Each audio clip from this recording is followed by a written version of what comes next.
pays du Fonds mondial pour la nature. Monsieur le chargé de mission en matière de tourisme,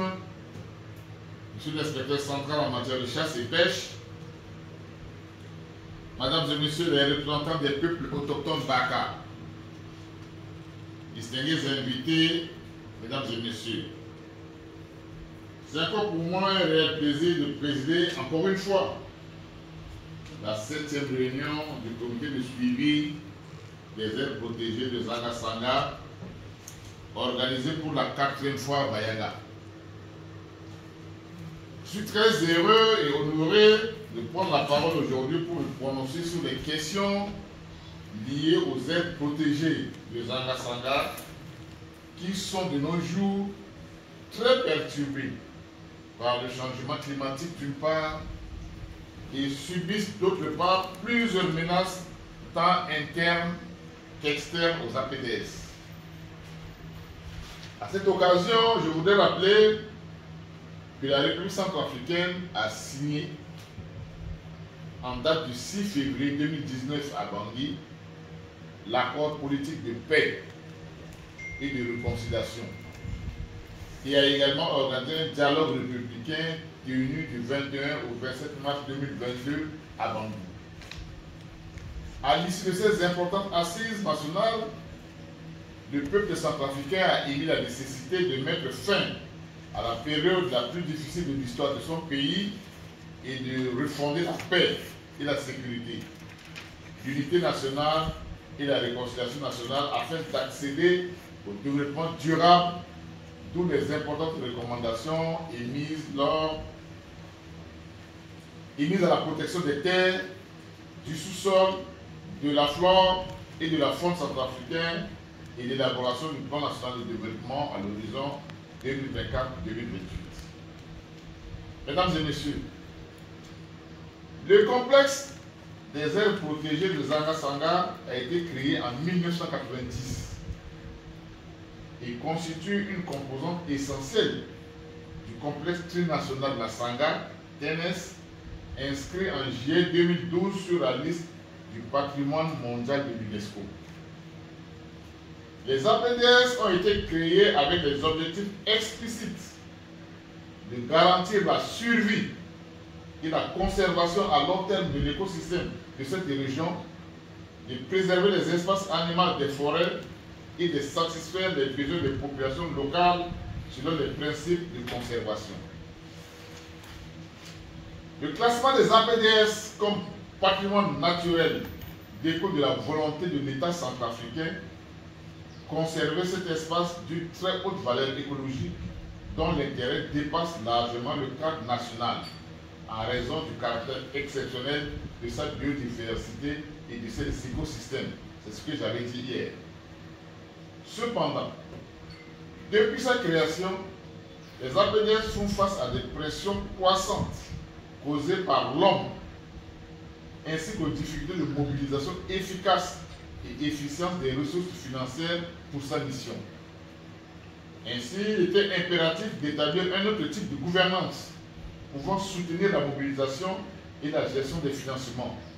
ce qui a conduit à la signature d'un protocole d'accord de cogestion pour la gouvernance et le financement des aires protégées de Zanga-Sanga entre le gouvernement centrafricain, représenté par le ministère des Eaux, Forêts, Chasse et Pêche, et le Fonds mondial pour la nature, WWF, le 19 février 2019. Distingués invités, qu'il me soit donc permis de rappeler ici que les questions de la gouvernance des ressources naturelles en général et celles du secteur faune et aires protégées en particulier est au centre de la politique nationale de la République centrafricaine que dirige son Excellence Félix Mouloua, Premier ministre chef du gouvernement, sous le leadership de son Excellence professeur Akash Touadéra, président de la République, chef de l'État. En effet, les objectifs de création des APDS et son mode de gouvernance instituant la tenue de la présente réunion du comité de suivi s'aligne parfaitement sur les 5 axes stratégiques prioritaires du nouveau plan national de développement pour la période 2024-2028 de la République centrafricaine qui vise un développement durable et inclusif avec une implication active de toutes les parties prenantes, notamment les populations locales et les peuples autochtones. Ainsi, aux côtés d'autres pays d'Afrique et du monde, la République centrafricaine participe et entreprend plusieurs réformes des politiques pour le renforcement de l'efficacité de gestion durable des ressources floristiques, fauniques, halieutiques pour l'émergence d'une économie verte et bleue en Afrique. Distingués invités, mesdames et messieurs, pour une gestion saine et efficace des APDS, il a été institué 2 organes, dont le comité de suivi des APDS qui constitue un organe d'orientation et de décision pour les APDS. Cette 7e réunion du comité de suivi des APDS revêt un caractère particulier, marqué par l'impulsion d'une dynamique de changement dans le département dont j'ai la charge, avec des programmes cohérents et des projets à impact direct, visible et concret visant à sortir définitivement la RCA de l'extrême pauvreté. Il convient donc de souligner que l'impulsion de cette dynamique résulte des priorités de l'action du gouvernement, avec l'objectif de mettre en œuvre la politique de la nation, conformément aux orientations contenues dans la vision du président de la République, chef de l'État. En effet, cette vision est déclinée dans la déclaration de politique générale du gouvernement selon les priorités suivantes: paix,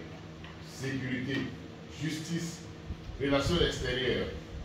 relance économique, promotion du secteur privé et réforme des finances publiques, développement des infrastructures et secteurs productifs, poursuite de la restauration de l'autorité de l'État et développement du capital humain. Ce sont les grands axes du travail que nous faisons au niveau du gouvernement. Cette priorité permet de sortir de l'urgence humanitaire et d'amorcer véritablement la phase de développement, ce qui suppose la mobilisation optimale de nos ressources internes et surtout l'amélioration du capital humain et de la gouvernance,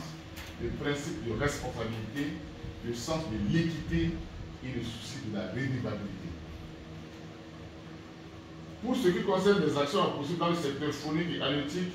il s'agira à court terme de développer les mécanismes de financement innovants pour la gestion des aires protégées, de promouvoir et sécuriser les investissements privés dans le sous-secteur de la faune sauvage, développer la coopération transfrontalière en matière de gestion de la faune et des aires protégées, mettre en place des systèmes nationaux et veiller à leur collaboration avec les systèmes sous-régionaux d'alerte rapide sur les mouvements des braconniers, la criminalité faunique, les délits connexes en lien avec la Commission nationale de gestion des frontières. Organiser et appuyer la filière halieutique en vue de la production, de la transformation, de la conservation, de la commercialisation des produits halieutiques